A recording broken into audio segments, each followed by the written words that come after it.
medyo maluwag ang pagkalagay ng mga butones.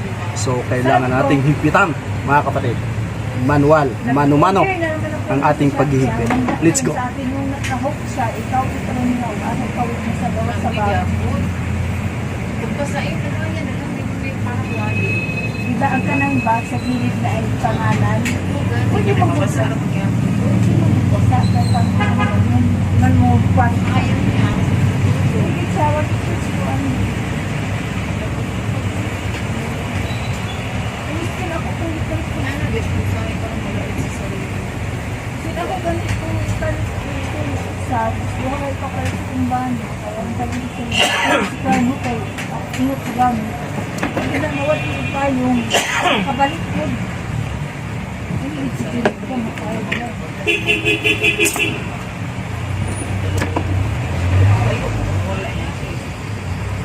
Ano kasi, nakatuloy mo lang payong. Di ba manawa? Wala na, tanan.